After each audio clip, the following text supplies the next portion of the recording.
what's wrong with your face? Who did this to you?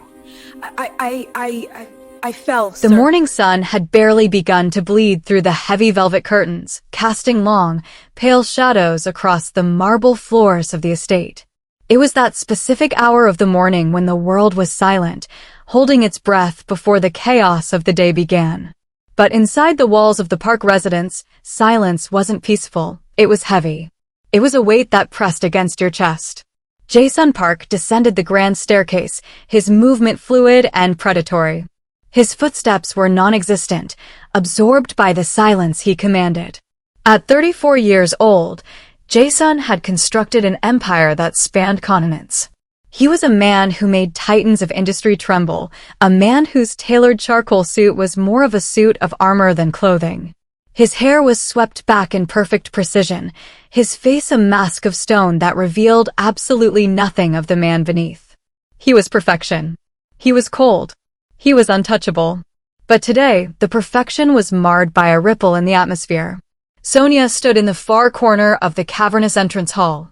Her back was turned to him, her posture rigid, shoulders hunched forward as if she were trying to collapse into herself. She was arranging fresh white lilies in a crystal vase, but her hands, usually so deft and graceful, were moving with a frantic, jerky rhythm. Sonia. His voice cut through the stillness like a jagged blade. She flinched. It was a violent, full-body recoil, as if he had struck her physically. In the 6 months she had served as the head housekeeper of his personal residence, Jae-sun had never seen her flinch. Not once. She was the woman who hummed old R&B soul ballads while she dusted the library, the woman who left sticky notes with terrible, corny jokes on his espresso machine, the only person who dared to bring warmth into this mausoleum of a home. "Good morning, Mr. Park," she said. She didn't turn around. Her voice was brittle, strained, like a violin string pulled until it was ready to snap.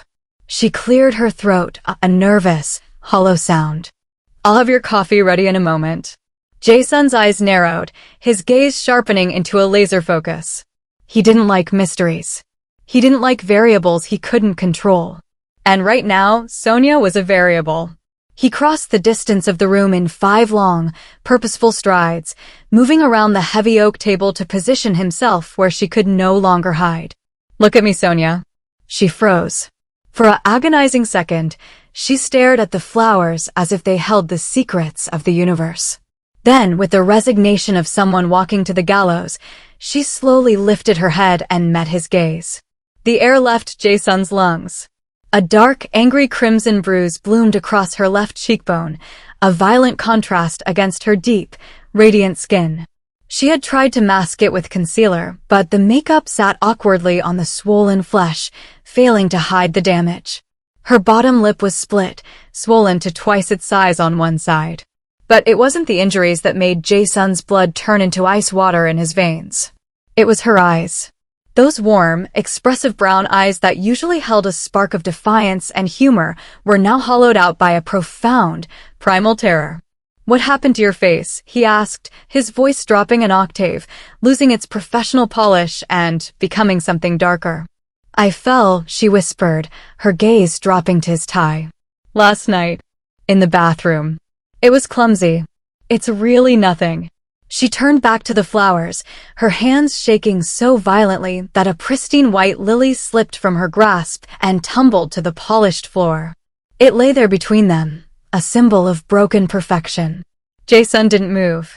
He didn't blink. He had sat across negotiation tables from warlords and corporate sharks.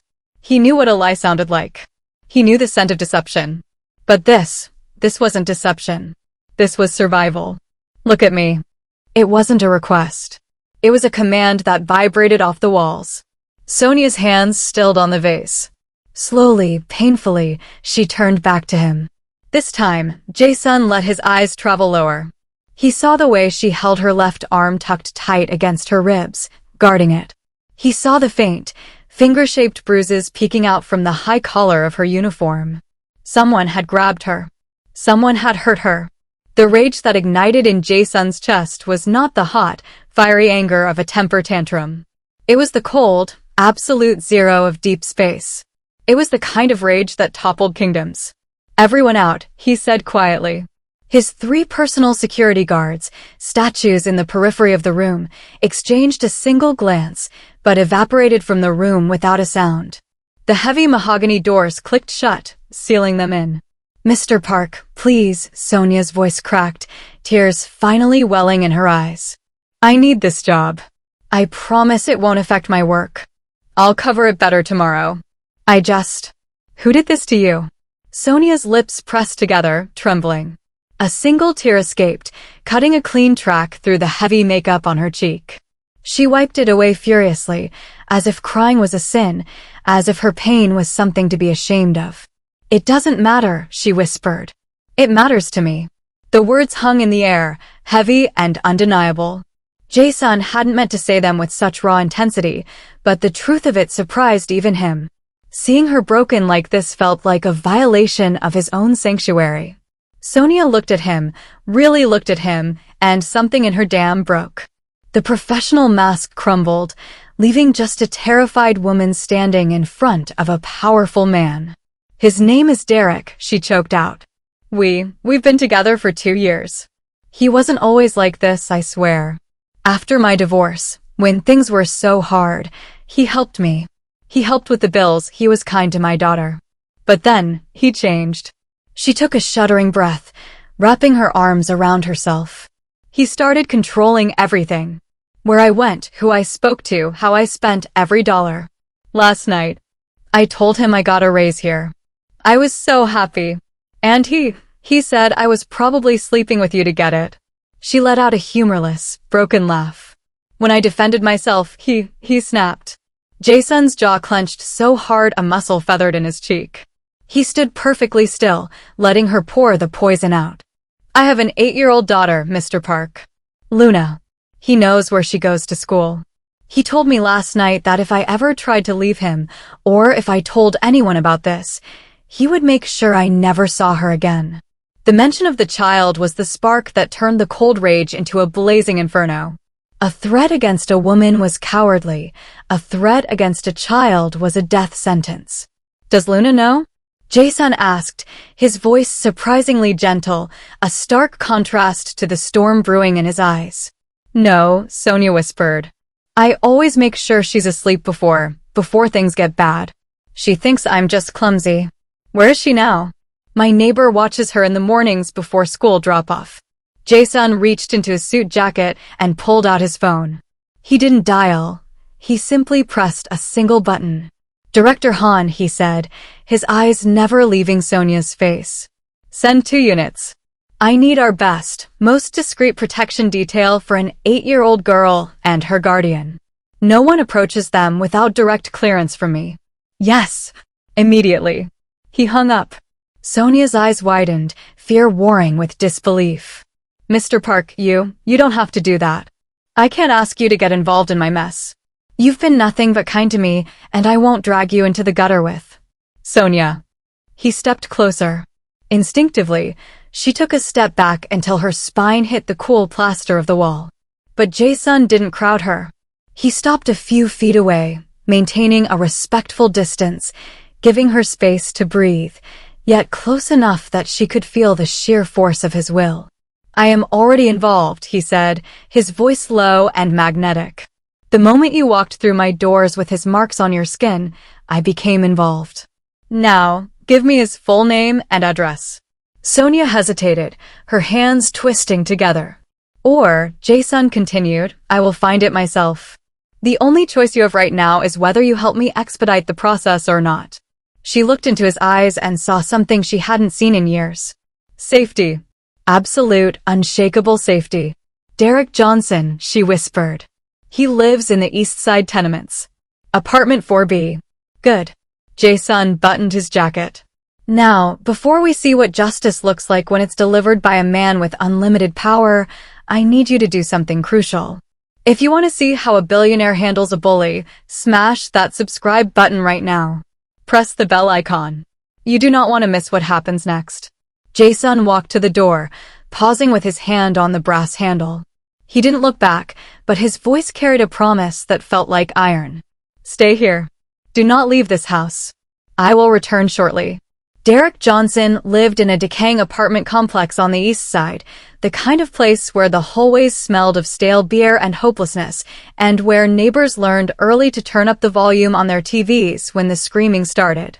Derek was a shift manager at a local warehouse, a man who played cards on the weekends and carried a reputation for being loud, aggressive, and untouchable in his small pond. When Jae-sun Park arrived at 8 p.m. that evening, the sun had set, and the streetlights flickered with an eerie, yellow buzz. He didn't come with a fleet of cars. Just one black sedan. He stepped out, flanked by two men who looked less like security guards and more like apex predators in suits. They walked up the graffiti-stained stairs. The sound of a televised football game blared through the thin walls of apartment 4B.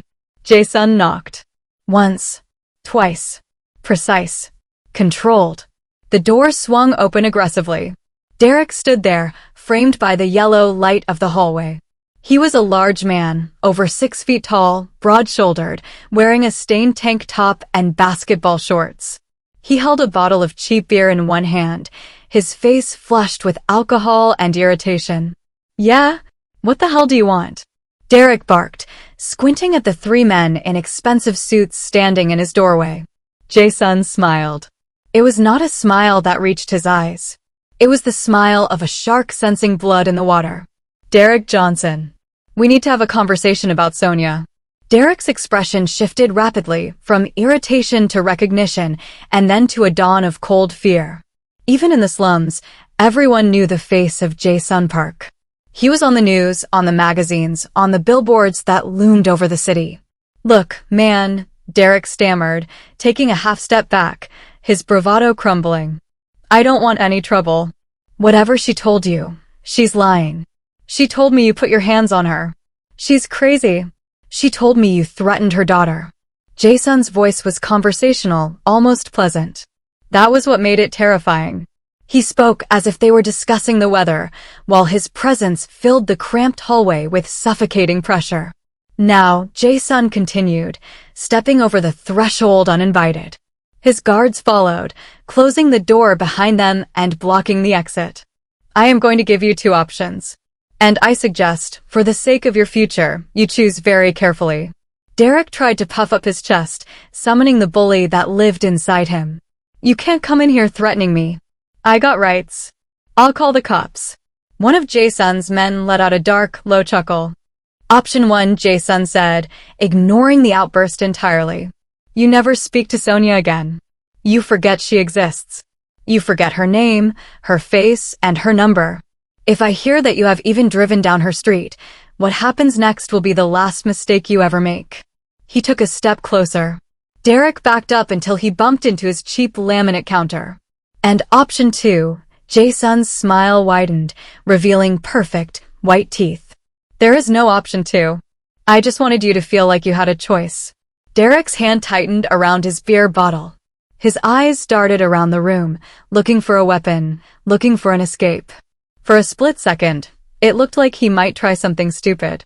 Then, reality crashed down on him. This wasn't a woman he could intimidate. This was a titan. "Fine," Derek spat, trying to salvage a shred of his ego. "Whatever. Take her. She wasn't that good anyway." Useless bit. Jae-sun moved faster than humanly possible. His hand shot out, gripping Derek by the throat and slamming him back against the doorframe. The impact shook the walls. The beer bottle slipped from Derek's hand and shattered on the linoleum floor, glass and foam exploding outward. "Let me be crystal clear," Jae-sun whispered, leaning in close, his face inches from Derek's terrified eyes. "If you ever speak about her like that again, I won't send warnings. I won't have conversations. I will erase you.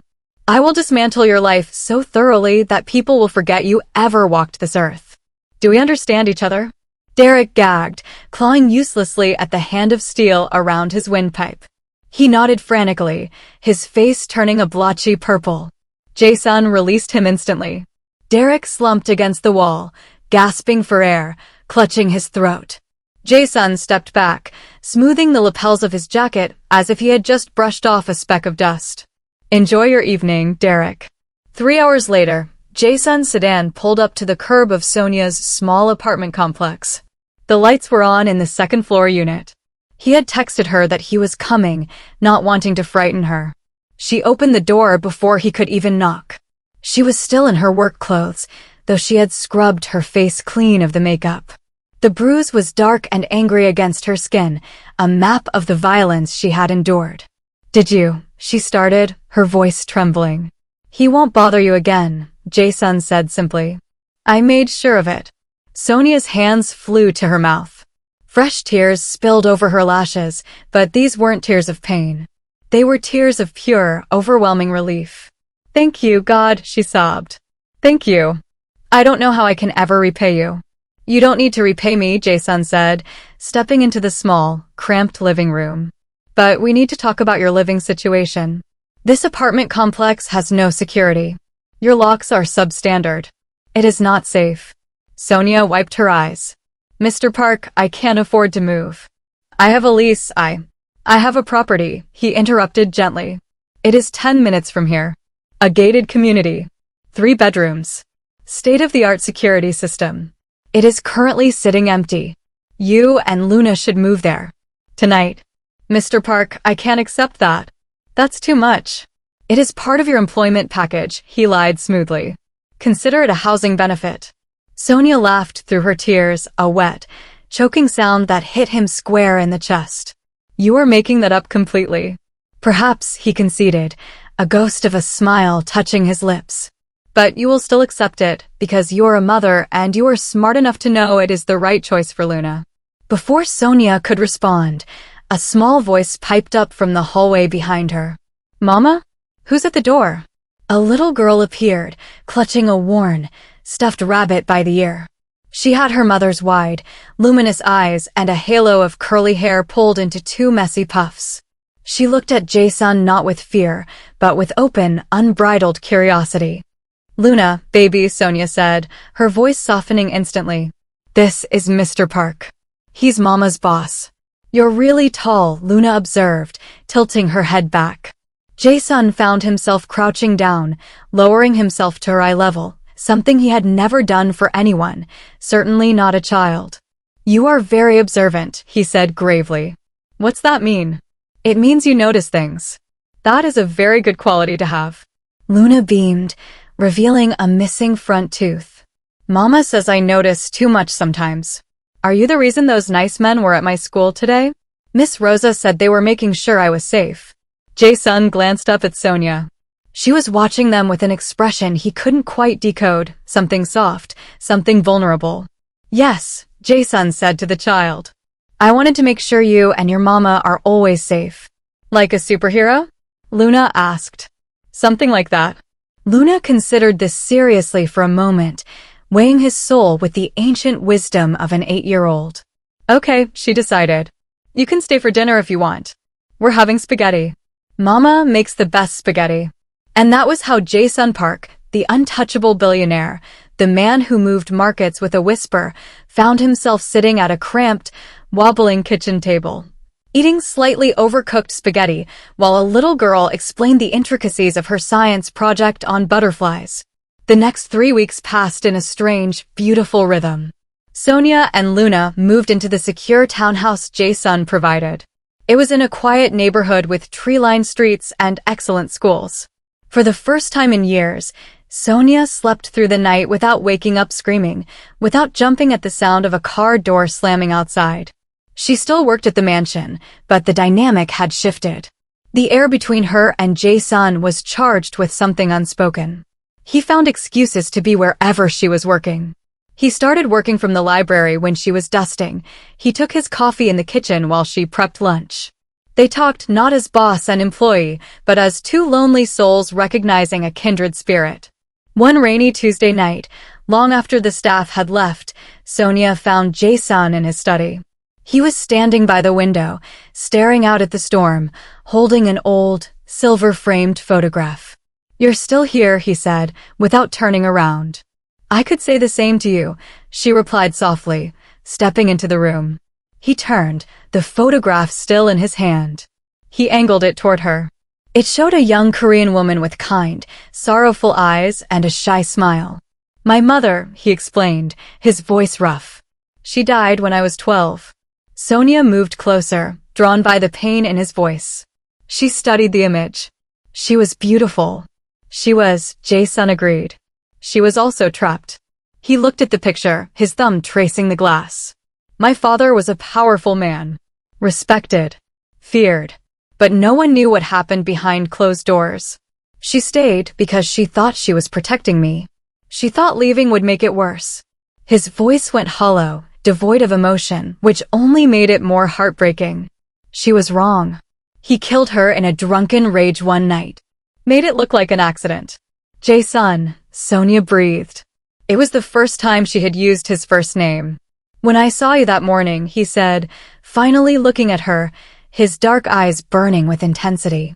When I saw the blood on your face, all I could see was her. All those times she tried to hide the bruises, the split lips, the broken ribs with makeup and smiles. He took a step toward her. I swore, standing over her grave, that I would never let another woman suffer like that. Not if I had the power to stop it. Sonia's hand reached out, her fingers brushing his. The contact was electric. Your mother would be proud of the man you became, she whispered. Would she? He laughed bitterly. I have done terrible things, Sonia. I built an empire on fear and ruthlessness. I am not a good man. You are to me, she said fiercely. You protected a stranger and her daughter when you didn't have to. You gave us safety when we had none. That is what she would see. They stood there in the dim, golden light of the study, the rain lashing against the glass, their hands clasped. The silence wasn't heavy anymore, it was magnetic. I am falling for you, Jae-sun confessed, the words torn from his throat. I shouldn't be. You work for me. You are healing from trauma. The timing is catastrophic. But I cannot seem to stop it. Sonia's breath hitched. Her heart hammered against her ribs like a trapped bird. I feel it too, she whispered. You scare me, Jae-sun. But not in the way Derek did. You scare me because I want to trust you. And trust has only ever hurt me before. That is what terrifies me. Jae-sun turned to face her fully. He raised his free hand, cupping her cheek with a tenderness that belied his power. He was careful of the fading bruise, treating her like fine porcelain. Then let us be scared together. He lowered his head. When he kissed her, it wasn't a demanding conqueror's kiss. It was soft, tentative, asking for permission with every heartbeat. Sonia melted into him, her hands gripping the lapels of his shirt as if he were the only solid thing in his spinning world. But happiness in Jae-sun's world was never simple. It always came with a price tag. For weeks after that kiss in the library, Derek resurfaced. He had been stewing in his humiliation. He had been drinking with his friends, working up courage and rage in equal measure. His pride couldn't take the hit of being forced to slink away like a coward. He decided he wouldn't go after Jae-sun. He would go for the soft target. He waited outside Luna's elementary school with two of his buddies, watching the dismissal bell ring. His plan was crude and violent: grab the girl, force Sonia to come back to him, and disappear before the billionaire could react. But he had underestimated the level of protection Jae-sun Park afforded those he cared about. The moment Derek stepped onto the sidewalk near the playground, Jae-sun's security detail clocked him. As he lunged toward Luna, the world exploded into motion. Within seconds, Derek and his friends were face down on the pavement, restrained by men who didn't play by street rules. Luna was whisked away into a waiting armored SUV before she even realized what was happening.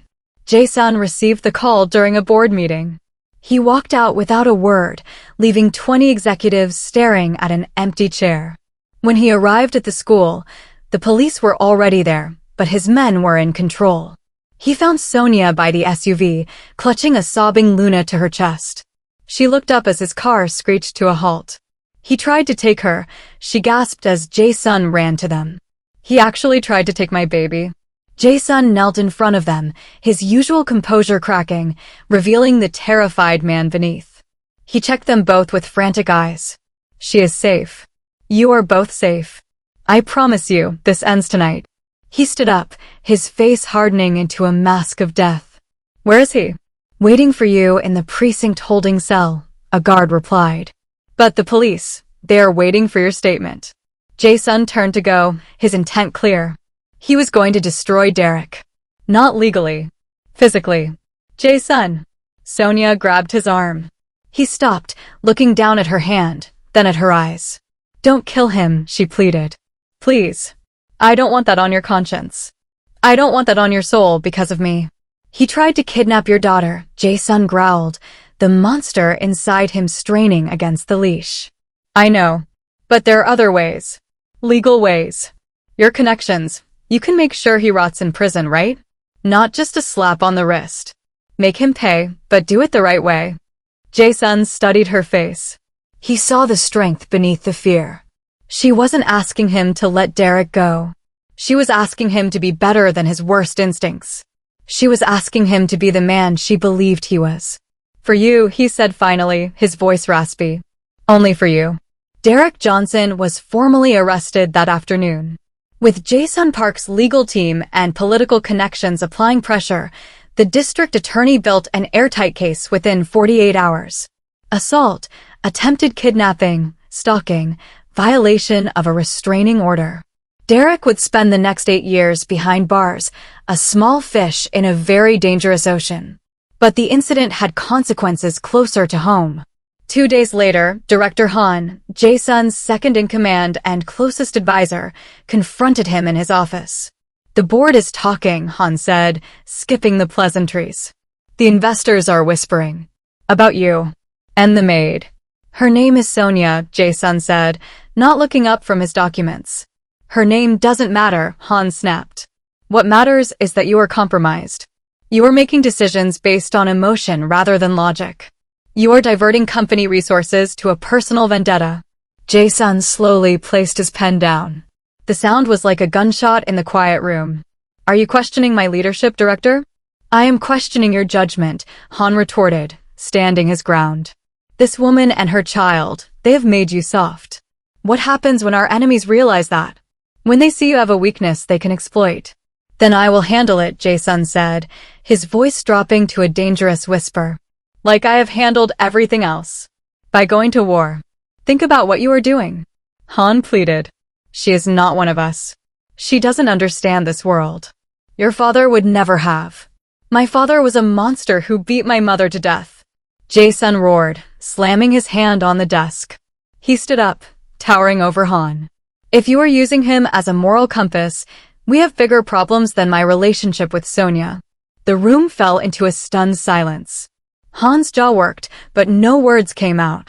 I make my own choices, Jae-sun said, smoothing his tie, his composure returning. I always have. Sonia and Luna are under my protection. They will remain so. Anyone who has a problem with that can leave. That includes you, Director. Han stared at him for a long, tense moment. He saw the resolve in Jae-sun's eyes, a fire that hadn't been there before. Finally, he nodded slowly. I hope you know what you are doing, sir. So do I, Jae-sun murmured. So do I. 6 months later, everything had changed. Sonia no longer wore a maid's uniform. Jae-sun had discovered that she held a business degree she had never been able to use because of her controlling ex. He put her in charge of managing his philanthropic foundation and several of his restaurant ventures. She was brilliant at it, bringing an organizational warmth and attention to detail that impressed even his most skeptical partners. Luna was thriving. She called Jae-sun Uncle Jae and had started taking taekwondo lessons, which Jae-sun insisted on personally supervising. He was surprisingly patient with her, never raising his voice, always encouraging her to stand her ground.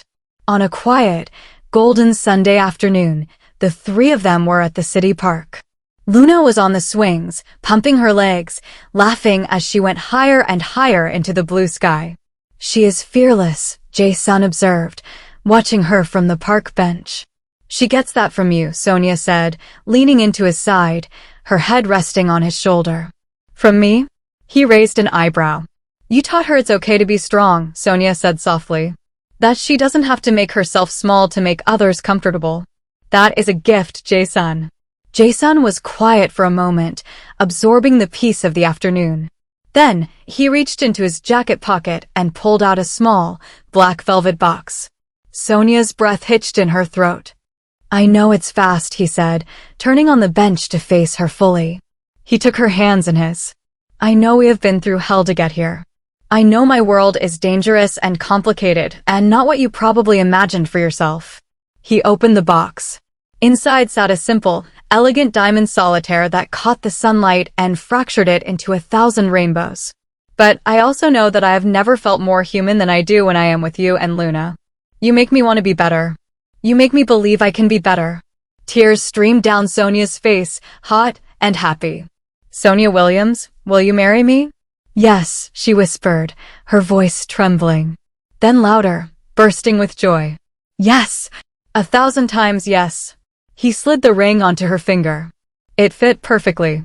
And when he kissed her, Luna's delighted shriek carried across the playground. "Mama's getting married. Uncle Jay is gonna be my dad for real." They laughed, pulling Luna into their embrace, the three of them forming a tight, unbreakable unit that, just 6 months ago, would have seemed impossible. That night, after Luna was asleep, safe in her room in the mansion, Sonia and Jae-sun sat on the balcony under the vast canopy of stars. The city lights twinkled below them like a sea of diamonds. "Are you scared?" Jae-sun asked quietly, holding her hand. Terrified, she admitted, looking out at the horizon. "But not of you. I'm scared I'll wake up and this will all be a dream. That I'll be back in that old apartment, afraid and alone." Jae-sun tightened his grip on her hand.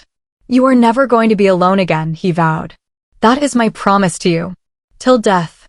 "You've already kept so many promises," she smiled, leaning her head on his chest, listening to the steady beat of his heart. "What's one more?" "I love you, Jae-sun Park. I love you, Sonia Williams. Soon to be Sonia Park." They stayed there until dawn broke over the city, painting the sky in hues of pink and gold. Two people who had found each other in the darkest of circumstances and chosen to build something beautiful from the ashes. Because sometimes, the person who seems the most dangerous is actually the one who will protect you the fiercest. Sometimes, love finds you when you have stopped looking for it. And sometimes, the best endings come from the worst beginnings. Thank you so much for watching this story. If you enjoyed this journey of love, protection, and justice, and you haven't subscribed yet, please hit that subscribe button right now and turn on notifications so you never miss our next emotional tale. Drop a comment below and tell me where you are watching from. I love hearing from you all around the world. See you in the next video on Afro-Korean Soul Tales.